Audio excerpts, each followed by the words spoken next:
My name is Jessica Elston, and I am in Knoxville, Tennessee at Faith Promise Church, and I am the central worship pastor. When I graduated high school, I already had a plan to do sports. I was going to be a physical therapist, so I went to school in Kentucky, actually.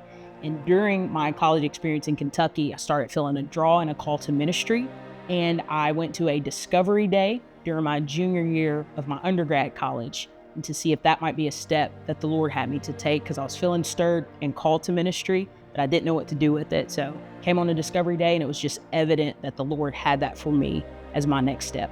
The way that we were poured into, I think it's rare to actually love people, because you can get into ministry and just do it for all the wrong reasons. But here you learn, hey, the ultimate goal is the Great Commission, right? Send the workers out to the harvest field. And then I fell in love with the local church and how it can actually impact the world. I tell people all the time, the amount I grew, just as a person that loves the Lord, and the local church is way more than the training of the actual practical thing. And then through my relationships, just opening myself up to be vulnerable with people and how that can impact my growth as a Christ follower. So at the time of my graduation, our ministry practitioner had a relationship with Faith Promise Church and the worship pastor there. And so landed in Knoxville, was an intern for about 3 months.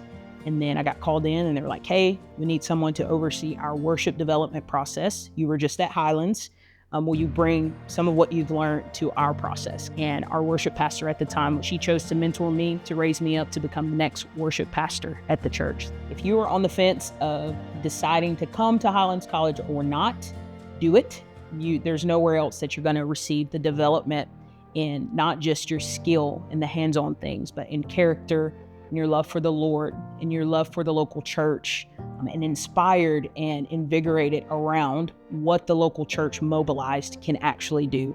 There's no place that's going to equip you better than Highlands College for that.